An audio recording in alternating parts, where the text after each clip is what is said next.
আমরা কথা বলেছিলাম আমাদের জার্নি হচ্ছে home maker to business creator, মনে আছে?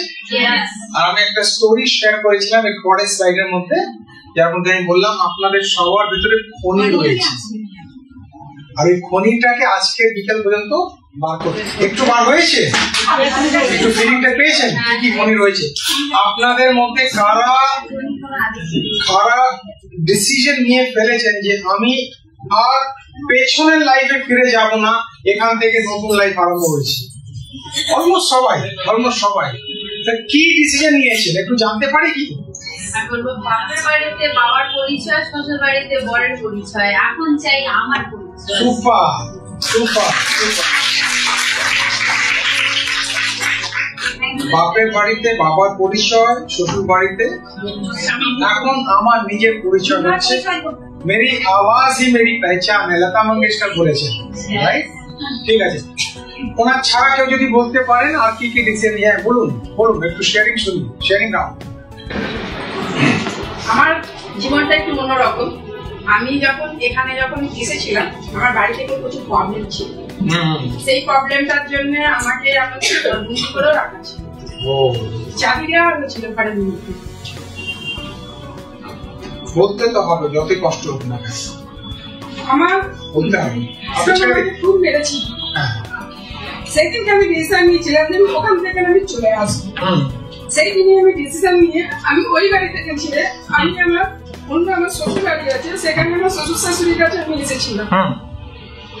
আমি সেই দিন থেকে আমার প্রথম ফার্স্ট নিউ জয়েনিং ছিল সেই দিনকে, যেদিনকে আমি বাড়ি ছেড়েছিলাম।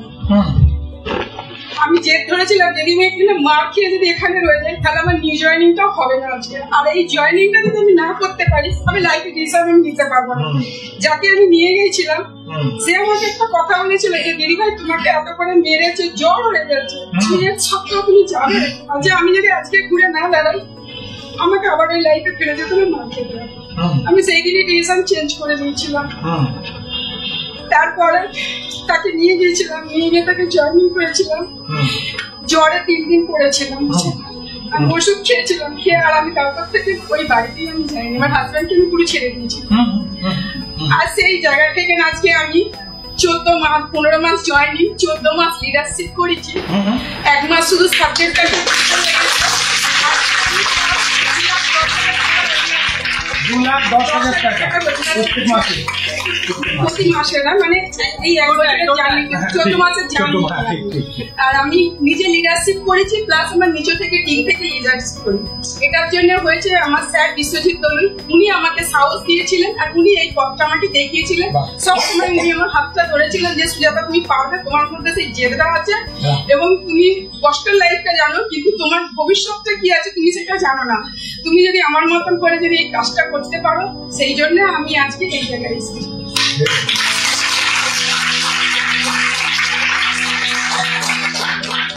এখন একটা আরো জিনিস আপনাকে যদি আমি রেকমেন্ড করতে পারি, যিনি আপনাকে কষ্ট দিয়েছেন ওনার সাথে কিছু বলার দরকার নেই, কিন্তু মনে যদি ওনাকে নিয়ে কোনো নেগেটিভ ফিলিং থাকে আপনি বলুন।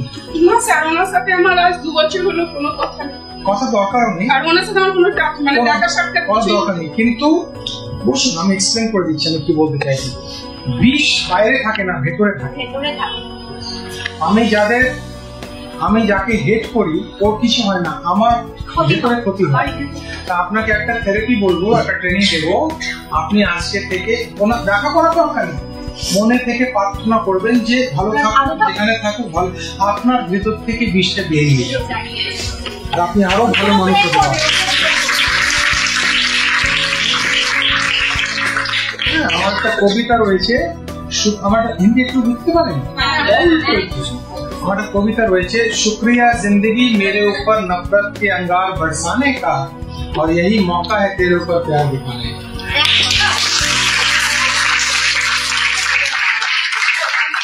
शुक्रिया जिंदगी मेरे ऊपर नफरत के अंगार बरसाने का, यही मौका है तेरे ऊपर प्यार दिखाने का।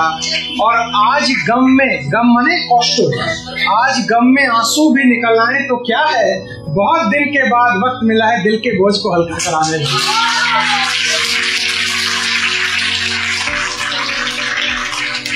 हर एक अंदर एक दिल का बोझ है যেমন আপনার ভেতরে কষ্ট রয়েছে আপনার আশেপাশে অনেকজন রয়েছে তাদের ভেতরে তা আমরা প্রো-ক্রিয়েটিভ যারা রয়েছে তারা হিলার বুঝতে পারেন হিলার মানে যাকে তুমি ছোবে সে ভালো হয়ে যাবে হিলার এই জন্য তো বললাম হিলার তা আপনারা করবেন যেখানে থাকো ভালো থাকো ভগবান তোমাকে সদ্বুদ্ধি দেয় আপনার ভেতরে আপনি ভালো ফিল করবেন এখন একটা শেয়ারিং রাউন্ড চলছে আমাদের পয়েন্ট ডাইজেস্ট হতে টাইম লাগে জানেন তো একটু রেসপন্স গুলো ধীরে ধীরে হয় এই জন্য একটু শেয়ারিং রাউন্ড চলছে তা আমি বলেছিলাম কারা কারা ডিসিশন নিয়ে ফেলেছে নতুন জীবন তৈরি করবে বা নিজের পোটেনশিয়ালকে বার করবে দুজন এখন পর্যন্ত শেয়ারিং করেছে মানে কি করতে চান আপনি তা হাতটা তুলুন আর কথা বলতে চাইবেন বলুন ফুলে মনে বলুন আমার নাম মিনা বারু তো আমি এই সিস্টেমে 1 বছর প্লাস আছি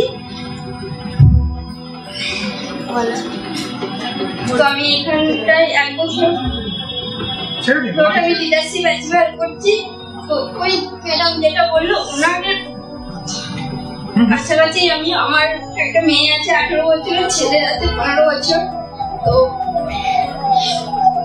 আমার এটাই অপরাধ যে শ্বশুরের বাড়ি ওটা শ্বশুরের জায়গায় আমি ঘর করেছি আমার কোনো অধিকার নেই সেই জায়গাটা থেকে আমি নানান রকম মানে আমার জার্নির মধ্যে আমি খুব কষ্ট করে একটা ঘর করেছিলাম তো আমার হাজবেন্ড ছাড়া আমার হাজবেন্ড রিস্ক নিয়ে আমি রিস্ক নিয়ে আমি ওই বাচ্চাদের বড় করেছি পড়াশোনা করে আর ঘরটা তৈরি করেছিলাম আমার ভুল এটাই শ্বশুরের জায়গায় ঘর করেছি তো আমি বেশি কিছু বলবো না কিছু অনেক ঘটনা আছে আমি সেটা আমি বলতে চাই না আজকে কথা বলবো আজকে বলছি তো আমি এটাই স্বপ্ন এটাই আমার ইয়ে নিয়ে আমি এসেছি এখানটায় যে আমি একটা বাচ্চাটি শ্বশুরের জায়গায় ঘর করে সেটা আমি নিজের জায়গায় তৈরি করে নিজে ঘর করে আমি ওদেরকে দেখাতে চাই এটাই আমার ড্রিম সুপার সুপার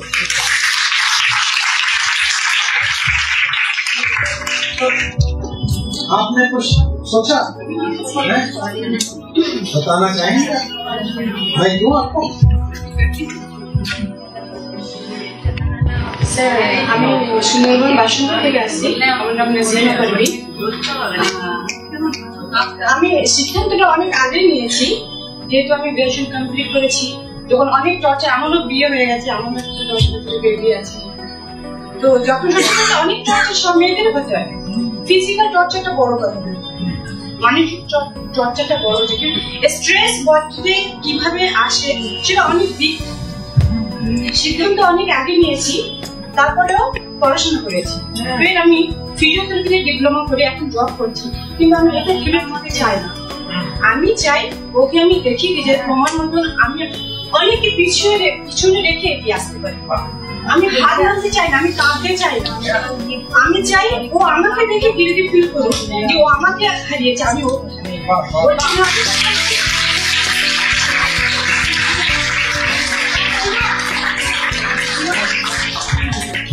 की बोललाम जिन्हें भी बोल रहे शुक्रिया जिंदगी मेरे ऊपर नफरत के अंगार बरसाने का यही मौका है तेरे ऊपर प्यार दिखाने का आज गम में आंसू भी निकल आए तो क्या है बहुत दिन के बाद वक्त मिला है दिल के बोझ को हल्का कराने का मैं जानता हूँ तुम मेरे जज्बात से खेले जा रही हो মানুষ প্রথমে আপনার ইমোশন থেকে খেলা করে তো বলছে मैं जानता हूँ तुम मेरे जज्बात से खेले जा रही हो उनको सांप की तरह डसती जा रही हो पर अजीब सा नशा है तुम्हारे जहर में जमाने का मैंने भी कसम खाई है नफरत के सांप को और भी दूध पिलाने का কত কষ্ট তুমি দেবে দাও আর কত দিতে পারো দাও আমার মধ্যে অনেক টলারেন্ট পাওয়ার হয়েছে मैंने भी कसम खाई है इस नफरत के सांप को और भी दूध पिला तो চিন্তা করার দরকার নেই ডিসিশন সব সময় আপনার হাতে রয়েছে কি নেবেন ডিসিশন সেটা আমি বলতে পারবো না আপনাকে নিতে হবে আমাদের একটা ট্রেনিং চলছে ওটা 1 ডে ট্রেনিং যখন আপনারা একটু লেভেল অ্যাচিভ করবেন আপনাদের ডাকা হবে ওয়্যার হাউসে ডাকা হবে সবাইকে আর নিশ্চয়ই আসবে যত কষ্ট হোক না কেন আর ওই ট্রেনিং আমরা শেখাচ্ছি 50% লাক আপনার ফিক্স রয়েছে 50% ফিক্স লাভ বলে তো কপাল, আমার কপালে এগুলো রয়েছে। 50% ভাগ্য, 50% ফিক্স রয়েছে। কি কি ফিক্স রয়েছে? কোন দিন মৃত্যু হবে এটা ফিক্স, বয়সটা বাড়বে এটা ফিক্স। এই দুটো ট্রেনিং আমার থেকে নেবেন না, আমারও ফিক্স, আমি কিছুই করতে পারবো না। এবার যেটা ফিক্স নেই ওগুলো কি? কত টাকা ইনকাম করবেন ফিক্স নেই, কার সাথে জীবন স্পেন্ড করতে চান ফিক্স নেই। আমি কিন্তু ক্লু দিতে পারি, বেশি কথা বলতে পারি না। কোথায় কোথায় ঘুরতে যাবেন আমরা ওয়েট করছি, 5টার মধ্যে শুভজি ঢুকবেন। কোথায় কোথায় নিয়ে যাওয়ার প্ল্যান রয়েছে চিন্তা করতে পারবেন, কত দেশে উনি নিয়ে যাওয়ার প্ল্যান করছেন। উনি আপনার কাদের কাদের পাসপোর্ট রয়েছে, বাবা হাতগুলো নিচে করুন, লজ্জা লাগছে অবস্থা। ভাই যা বলছে আজকে শুনবেন?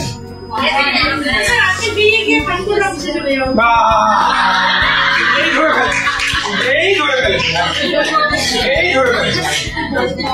4 মাসের মধ্যে পাসপোর্টটা রেডি করে ফেলে। আবার আমায় বলবেন ক্রিয়েটিভ এত জায়গায় ঘোরাবার প্ল্যান করছে।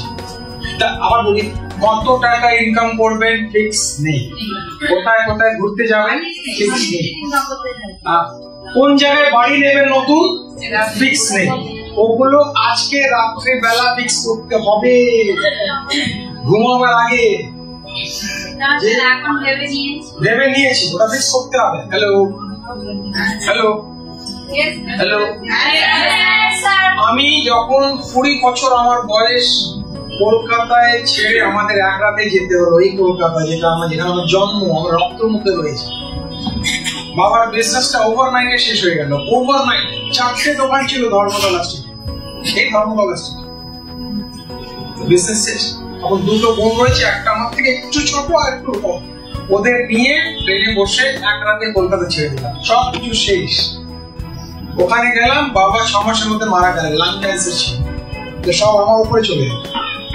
তো দিল্লিতে একটা জায়গা রয়েছে পালিকা বাজার, খুব ফেমাস, যেমনি এখানে ধর্মতলা, ওখানে মাটির তলায় সব রয়েছে। ওখানে টি শার্ট বিক্রি করতে আরম্ভ করবো, হ্যাঙ্গারে টি শার্ট বিক্রি করতাম। তো 10টা থেকে 6টা টি শার্ট বিক্রি করতাম, আর 6টা থেকে 10টা মা চা পাতার প্যাকেট তৈরি করে দিত। চা পাতা যেটা চা পাতি 100 গ্রাম 200 গ্রাম চাওয়ালাদের বিক্রি করতাম সাইকেলে। 6টা থেকে 10টা চা পাতা বিক্রি করতাম, 10টা থেকে 6টা টি শার্ট বিক্রি করতাম, আবার 6টা থেকে 10টা চাওয়ালাদের গলা থেকে পেমেন্ট কালেক্ট করতাম। এটা জীবন আমার। তো ওখানে একজনকে গুরুকে পেলাম, মেন্টর, ট্রেনার, কোচ। একটা কোচ 1000 বই থেকে বেশি কাজ করে ফেলে। একটা কোচ আর 1000 বই, কাজ শেষ, একদিনেই ফিনিশ।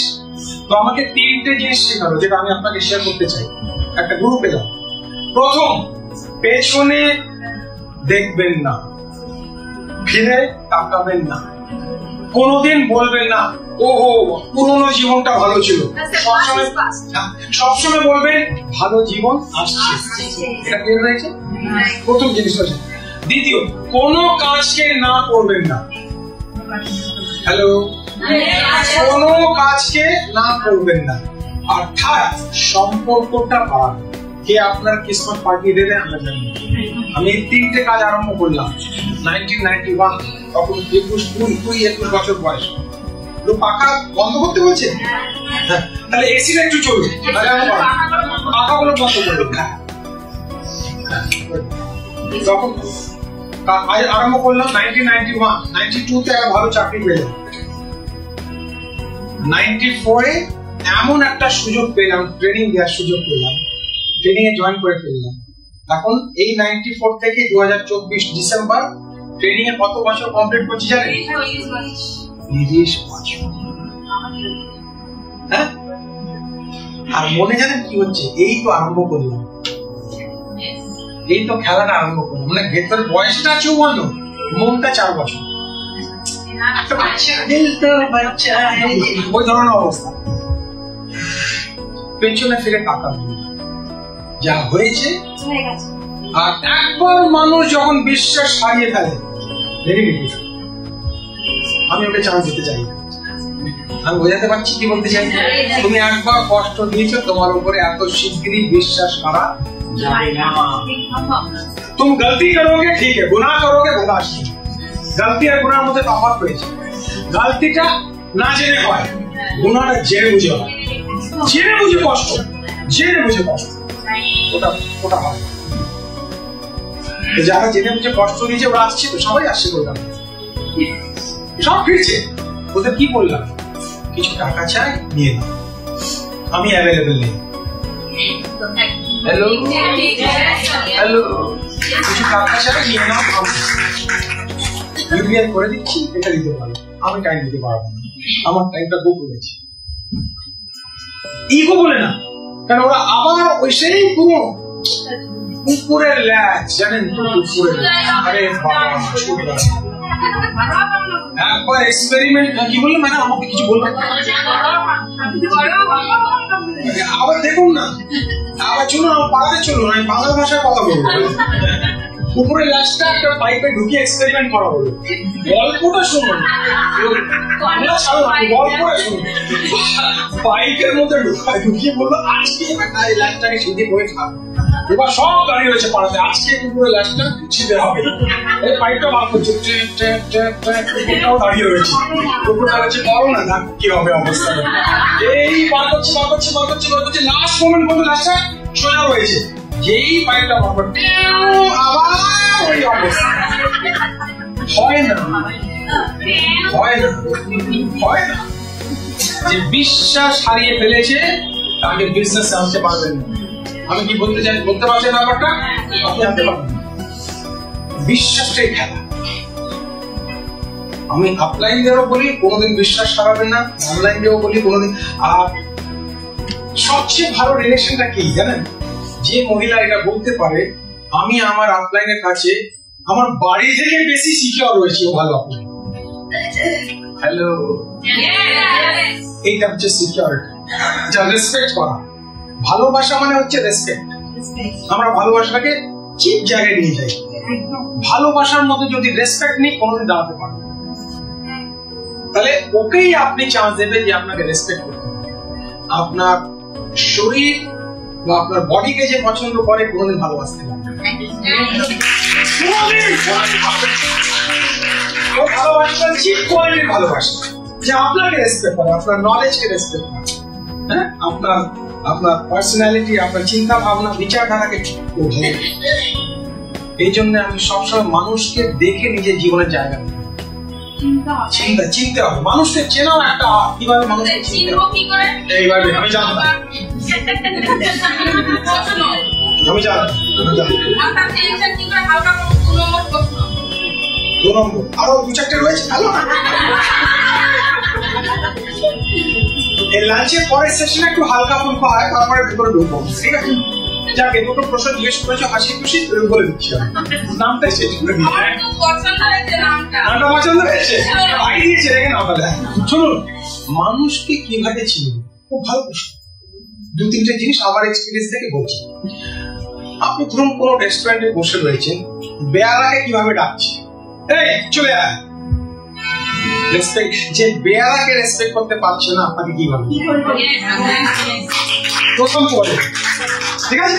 প্রথম পদে প্রত্যেক কথায় টাকা কথা বলছি, মানে প্রত্যেক সেকেন্ড সেন্টেন্সে টাকা টাকা কত, তো টাকা কত, তো ব্যাংক। মুশকিল, খুব মুশকিল ব্যাপার।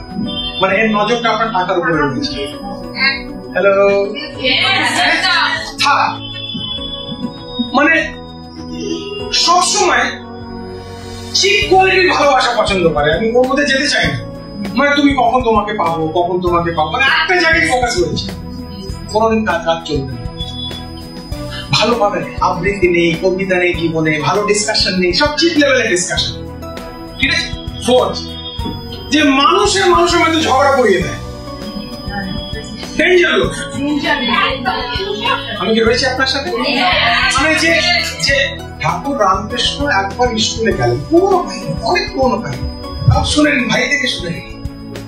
সেদিন ওনাকে যোগ শিখিয়ে, যোগ মানে ম্যাথমেটিক্স ক্লাস, আর নেক্সট দিন বলছে আর আমি স্কুলে যাবো না। আমার বলছে কেন? বলে কালকে ওরা যোগ শিখিয়েছিলেন, ম্যাথমেটিক্স এর প্লাস মাইনাস, তা আজকে ওরা মাইনাস শেখাবে। মাইনাস মানে বিয়োগ। তা জীবন তো যোগ, আমি শিখে নিয়েছি, আর কি করবো? জীবন মানে যোগ। যে জীবনে যোগ করছে মানে প্লাস করছে সেই রাইট মানুষ। এই চারটে মিনিমাম কোয়ালিফিকেশন মানুষকে চেনা, মিনিমাম 5 ক্ষেত্রে চুগলি পারে। আপনার কথা একে বলছি, তোমার যদি ক্ষমতা থাকে স্ট্রেট আপ গিয়ে কথা বলো, এর কথা একে। আপনার ডাউনলাইনকে গিয়ে আপনার খেলা ভরে দিয়েছি সোজা ছোট, এটা 5 নম্বর। এমনি করে 5,000 হয়েছে, যাবো কি? 5 নম্বর যথেষ্ট। তো একটা হলে, আর দ্বিতীয় বললেন আপনি টেনশনটা কিভাবে দূর করা যায়। আমি প্রশ্নটা আবার জিজ্ঞেস করবো, কি করেন যার ফলে টেনশনটা হয়? 40টা তৈরি করুন ঘুমাবার আগে। কোন কোন জিনিস আমার জীবনে টেনশন করে, ওটা সরিয়ে দিয়ে টেনশন থেকে বেরিয়ে যায়। নাম্বার 1। নাম্বার 2, পুরোপুরি যদি জীবনে টেনশন নেই তাহলে আপনি রোবট হয়ে গেলেন। আমার জীবনে কোনো টেনশন নেই, একদম টেনশন ফ্রি, তুমি মরে গেছো। জ্যান্ত নেই। লাশ দেখেছেন? লাশ, মরা লাশ, ওর মধ্যে কোনো টেনশন হয় না, একদম ফিক্স হয়েছে। জ্যান্ত মানুষ অনেক টেনশন। এবার টেনশনটা কি ধরনের টেনশন, এটা হচ্ছে কথা। কনস্ট্রাকটিভ টেনশন না ডিস্ট্রাকটিভ টেনশন? যদি টেনশনটা কনস্ট্রাকটিভ হয় তাহলে কাজটা ভালো করা, মানে আমার টেনশন রয়েছে আমি টার্গেটটা অ্যাচিভ করব, আমি কোম্পানিতে নাম্বার, এটা ভালো টেনশন। নেগেটিভ আমার দ্বারা দেখুন দাদা রাজেশ ভাই কেন কষ্ট করছেন আমাকে, হবে না, আমি পারবো না, এটা নেগেটিভ টেনশন। আমি বলিনি, আরে বলিনি আমি এতটা, এটা নেগেটিভ।